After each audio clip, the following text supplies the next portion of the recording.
नमस्कार दोस्तों, मैं पहले ही स्पष्ट कर दूं कि मेरा किसी पार्टी से कोई लेना देना नहीं है और पार्टीबाजी बिल्कुल ना फैलाए। ना मुझे कांग्रेस कुछ देने वाली, ना मुझे भाजपा कुछ देने वाली। मैं सिर्फ और सिर्फ इस देश का आम नागरिक हूं जो भारत का समर्थक है, जो विश्व गुरु भारत के रूप में अपने देश को देखना चाहता है, जो सिर्फ युवाओं की आवाज बनकर आवाज उठाना चाहता है, जो देश की आम जनता की आवाज उठाना चाहता है और कहीं ना कहीं जो देश हित में अपने कार्यों को अंजाम देना चाहता है। मैं सिर्फ और सिर्फ इस देश का आम नागरिक हूं और एक किसान का बेटा हूं। मैं किसी पार्टी का समर्थक नहीं हूं और किसी पार्टी का विरोधी नहीं हूं। हां, मुझे लगता है कि ये देश में ये कार्य गलत हो रहे हैं, तो मैं करोड़ों लोगों के समान जो मुंह पर पट्टी बांधे बैठे, मैं चुप नहीं बैठ सकता, क्योंकि मेरी अंतरात्मा इस बात के लिए कतई तैयार नहीं है। मैं वर्तमान में कांग्रेस पार्टी को लेकर किसी भी प्रकार का आरोप या प्रत्यारोप नहीं लगाने वाला। मैं आपको बताने वाला हूं कि सारा मुद्दा या मामला क्या है, लेकिन मेरा निवेदन यही है कि आप पार्टीबाजी ना फैलाएं। मैं किसी पार्टी का समर्थक या किसी पार्टी का विरोधी नहीं हूं। मैं भाजपा पे भी वीडियो बना देता हूं जब मुझे लगता है वो गलत करते हैं, और मैं कांग्रेस पर भी वीडियो लाया हूं, लगता है वो कुछ ना कुछ गलती कर रहे हैं, है ना।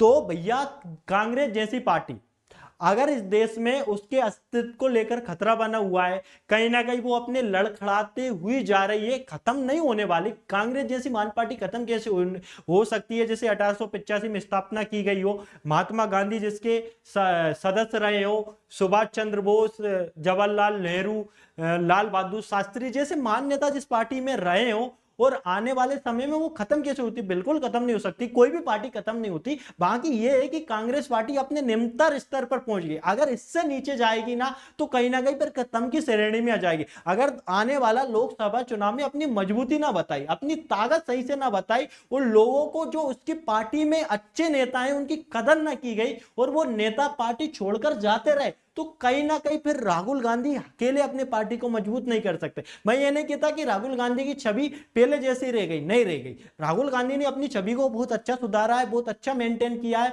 और लोग बाग उन्हें कहीं ना कहीं पसंद कर रहे हैं, लेकिन फिर भी अभी कमियां हैं, उन पर काम करना जरूरी है। मैं आपको स्पष्ट कर दूं कि मैं किसी पार्टी का समर्थक नहीं हूं, लेकिन इस देश में अगर लोकतंत्र बचाना है तो लोकतंत्र के लिए मजबूत विपक्ष का होना जरूरी है। विपक्ष में चाहे कांग्रेस आए या भाजपा, जो भी आए, लेकिन उसे मजबूत रखो, ताकि वर्तमान में अपनी आवाज को कोई विपक्ष का आदमी उठा सके और वर्तमान सरकार के सामने रख सके। बेरोजगारी का मुद्दा रख सके, सोनम वांगचुक का मुद्दा रख सके, मणिपुर का मुद्दा रख सके, किसान आंदोलन का मुद्दा रख सके।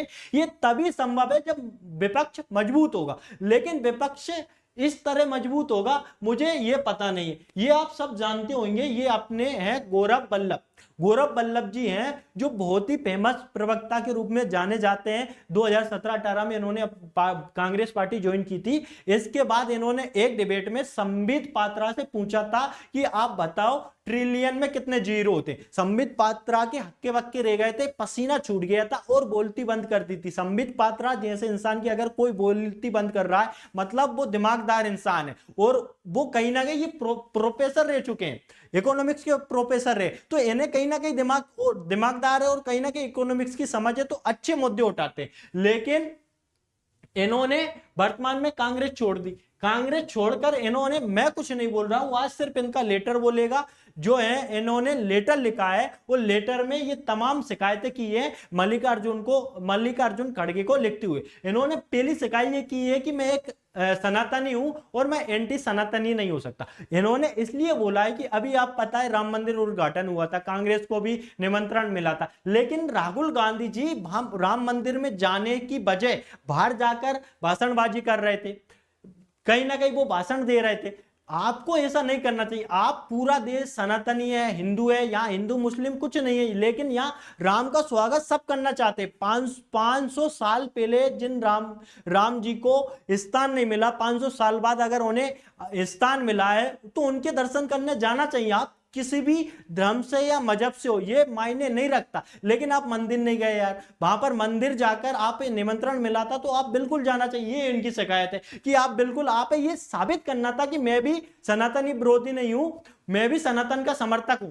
कहीं ना कहीं लोगों में जागृति आती और इससे लोग आपके साथ जुड़ने का और ज्यादा सोचते, क्योंकि कहीं ना कहीं वर्तमान जो सरकार है वो भी हिंदुत्व को लेकर चल रही। तो आप क्यों ना हिंदुत्व को लेकर आप भी सशक्त देखें कि हम भी हिंदुत्व हैं और हिंदुत्व पार्टी को लेकर चल रहे हैं।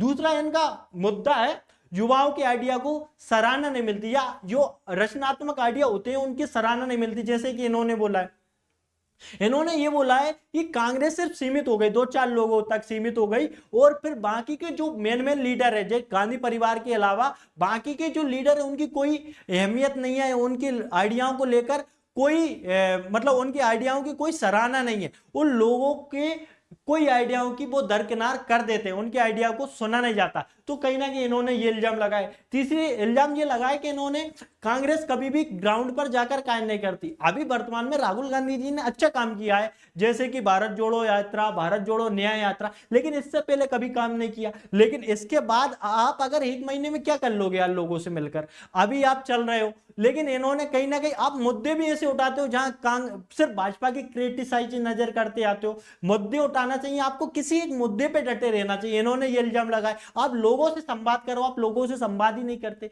आप न्यूज़पेपर या जो गोदी मीडिया है उसके पास जाओ और उसे वहीं पर जाकर धरो, उन्हीं की बातों पर जाकर धरो। आप मीडिया में जाकर इंटरव्यू दो, वहां पर नहीं जाए तो दूसरी जगह इंटरव्यू जाकर दो। आपके इंटरव्यू बहुत ही कम मिलते हैं। आप लोगों को क्या बताना चाहते हैं, क्या चाहते हैं, ये लोगों को पता कैसे चलेगा? न्यूज सबसे अच्छा माध्यम है। आप किसी ना किसी इंसान को जाकर तो अपना इंटरव्यू दो, तभी तो लोगों को पता चलेगा आप चाहते क्या हैं, आपका मेन मकसद क्या है, आपके मुद्दे क्या है, और आप किस बात को लेकर चल रहे हैं। आपकी जब तक भावनाएं लोगों तक नहीं पहुंचेगी, लोग आपके समर्थन में कैसे खड़े होंगे? ये इनका इल्जाम था। फिर इन्होंने बोला गठबंधन, आपने पहले इंडिया गठबंधन कर लिया जिसके खुद पता नहीं है, जो इंडिया नाम से गठबंधन किया है वो उसका खुद पता नहीं है गठबंधन का। कोई क्या बोल रहा है कि हम देश के प्रधानमंत्री बनेंगे, कोई क्या बोल रहा है। ये गठबंधन बनाने का आइडिया आपका चुनाव से पहले कतई नहीं होना चाहिए था। गठबंधन आपका बनता चुनाव के बाद, क्योंकि चुनाव से पहले आप अपनी पार्टी की शक्ति बताते कि कांग्रेस भी अभी मजबूती के साथ खड़ी है और कांग्रेस अकेले के दम पर इतनी सीटें लाई हैं, ना कि किसी पार्टी को साथ लेकर। लेकिन अभी से आपने अपना गठबंधन बना लिया। ये कहीं ना कहीं लोगों को ये अविश्वास की ओर ले जा रहा है कि वर्तमान सरकार कांग्रेस में दम नहीं बची, इसलिए वो गठबंधन बना रही है पहले चुनाव से पहले। आप चुनाव के बाद गठबंधन बनाते तो लोग आपकी तारीफें करते और ज्यादा आप वाहवाही बटोरते, लोगों की नजरों में और ज्यादा हीरो होते। ऐसा नहीं है कि आपने अपनी इमेज नहीं सुधारी, बहुत अच्छी इमेज सुधारी है, लेकिन इससे काम नहीं चलने वाला। मजबूत विपक्ष होना बहुत जरूरी है, नहीं तो आवाज कौन उठाएगा इस देश में? अगर आप जैसे नेता ऐसा करेंगे, कहीं ना कहीं ये गलती है, इन्होंने बताई है।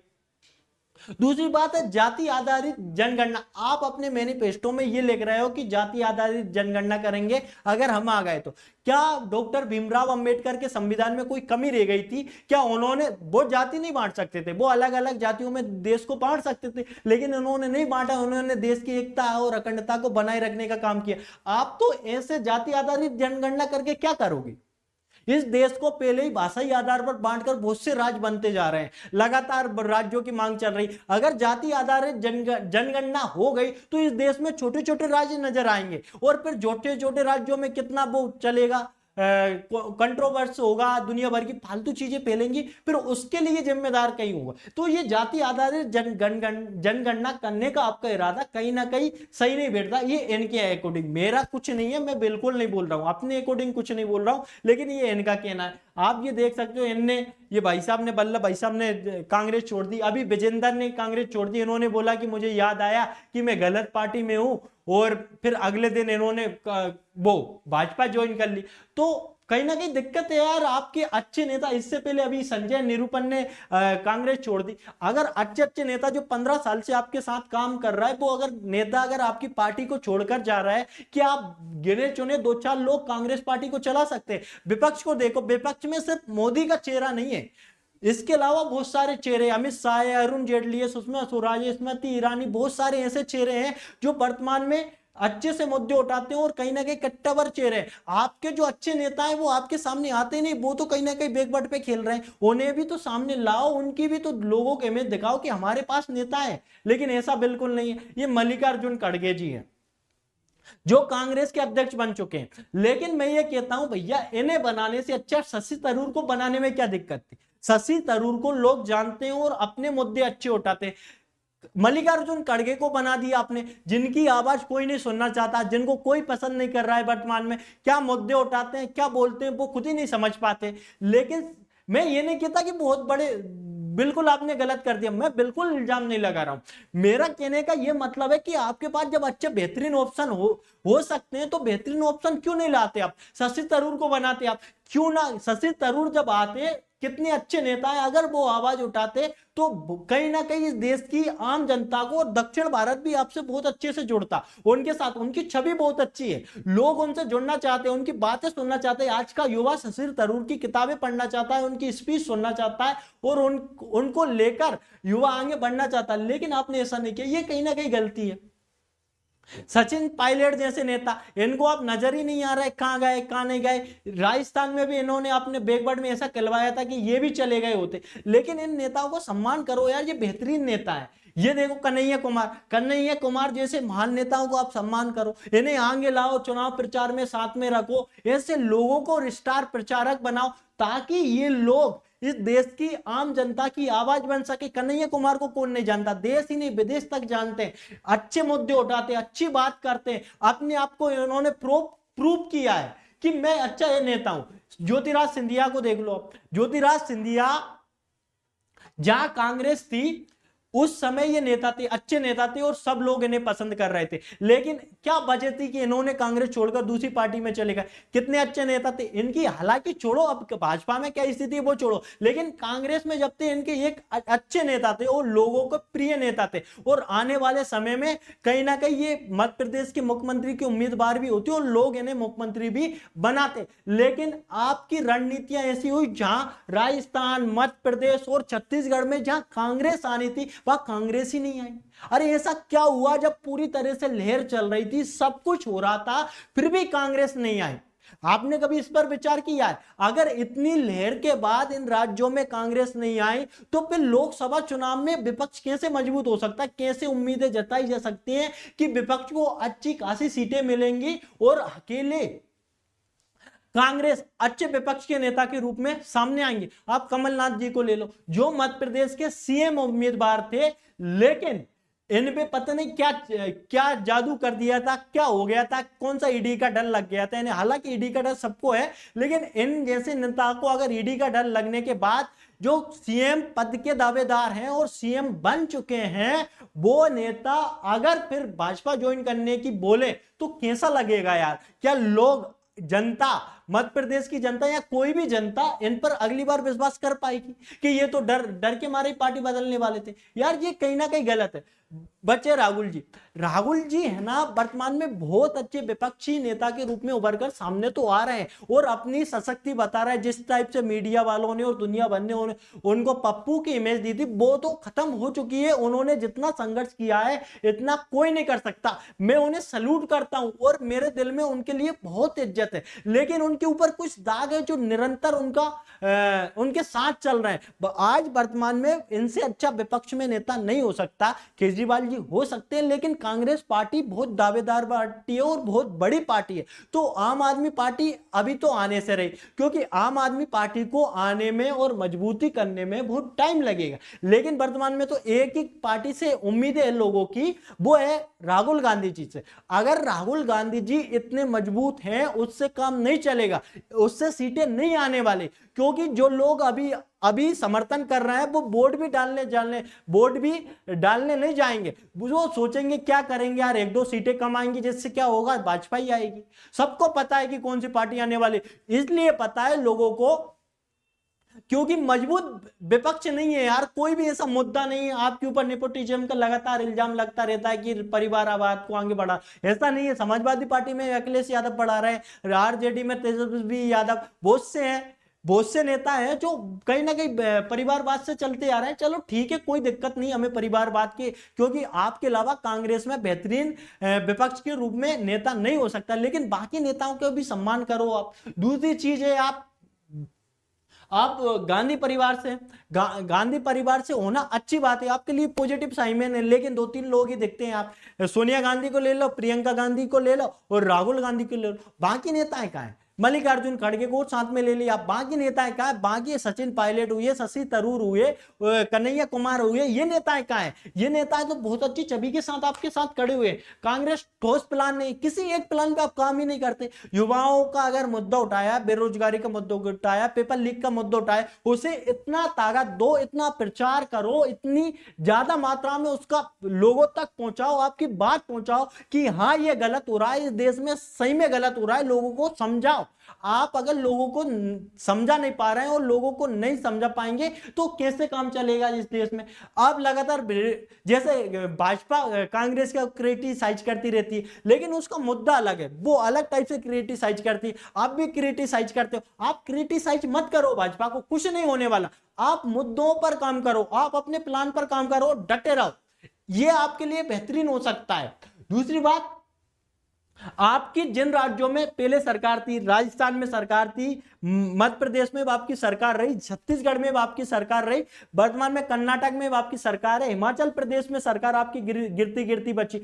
क्यों विपक्ष क्यों वर्तमान जो भी सरकार है वो आपकी पार्टी को कैसे तोड़ सकती है? आप पार्टी को क्यों नहीं तोड़ पा रहे हो? आप दूसरे नेताओं को क्यों नहीं बुला पा रहे हो? इस पर कभी विचार किया है? जहां पर 3 राज्यों में आपकी सरकार थी, आपने किसी एक राज्य को आधार बनाया है, या वर्तमान में जहां आपकी सरकार है वहां भी आपने किसी एक राज्य को मॉडल बनाओ कि हमने इस राज्य में ऐसा काम किया है और बहुत ही अच्छा काम किया है, इस राज्य को आधार बनाकर हम पूरे देश में ऐसा काम करेंगे। आप किसी एक राज्य को मॉडल बनाओ और आधार बनाओ, उसके आधार पर आप जनता को जताओ कि हम ऐसा काम करेंगे। जैसे मोदी जी आए थे, उन्होंने गुजरात को उदाहरण दे दे के लोगों के कान भर दिए थे। आप भी किसी राज्य का उदाहरण दो, किसी राज्य को तो सक्षम बनाओ यार, क्या चल रहा है आप?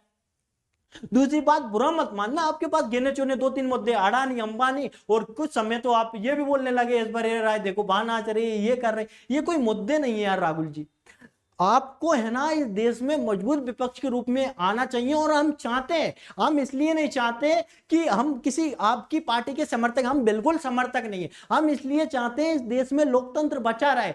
अगर मजबूत लोकतंत्र होगा तभी तो आम जनता की आवाज आप तक, विपक्ष तक वो सत्ता पक्ष तक पहुंच पाएगी और वर्तमान सरकार के ऊपर लगाम लगाई जा सकेगी।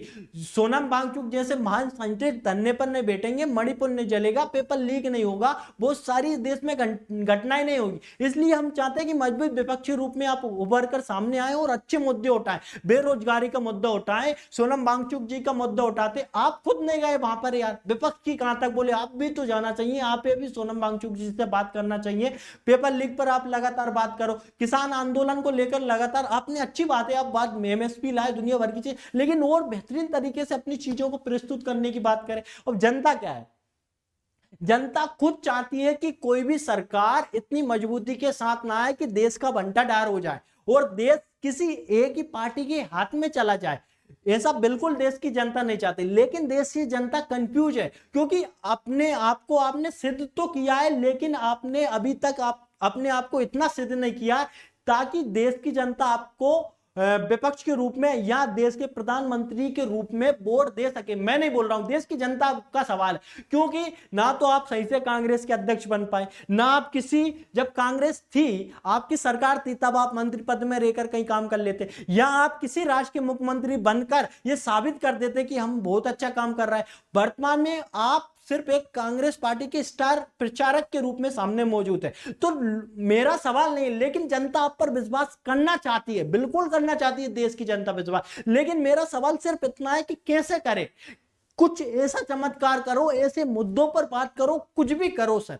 जो नए युवा हैं उनकी बातों को रखो, उनको सामने लाओ। आपकी पार्टी में और भी नेता हैं, सबसे मेन काम आपका हो सकता है जो पार्टी में अच्छे नेता हैं उन्हें जाने ना दें, उन्हें पकड़े और उन्हें आगे लाए कि हमारी पार्टी में ये नेता है, और उनकी बातों को भी जनता के सामने उठाकर लाए। सिर्फ आपकी बात अकेली उठने से सीटें अच्छी खासी नहीं आने वाली। अगर सीटें कमजोर नहीं है, कम आए, तो फिर भी वर्तमान सरकार है जो अपनी मनमर्जी चला रही, वो तो चलाएगी।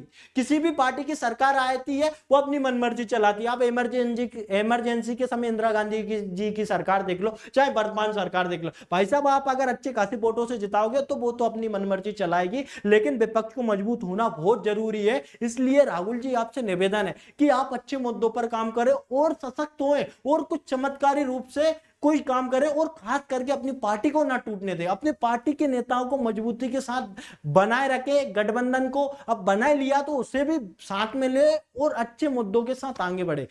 बस देश की जनता से यही अपील है, जैसे भी है राहुल जी है या और कोई भी है, और कोई भी जैसे और भी पार्टी हुई, कांग्रेस हुई या कोई भी पार्टी हुई, लेकिन देश के लोगों से इतना ही है कि कोई भी पार्टी आए सर, सत्ता में कोई भी आए, कांग्रेस आए या भाजपा आए या आम आदमी पार्टी आए, कोई भी आए, लेकिन विपक्ष को मजबूत रखो सर, ताकि आम आदमी की आवाज सरकार तक पहुंच सके। अगर विपक्ष मजबूत नहीं रहेगा ना तो बहुत ही बुरे हालात होने वाले इस देश में। मैं किसी पार्टी का समर्थक नहीं हूं, मैं स्पष्ट रूप से कर दूं, मैं सिर्फ और सिर्फ इस देश का आम आदमी हूं। बाकी जय हिंद, जय भारत। मिलते हैं एक नई वीडियो के साथ, लेकिन जब तक के लिए मैं आप सभी से विदा चाहूंगा।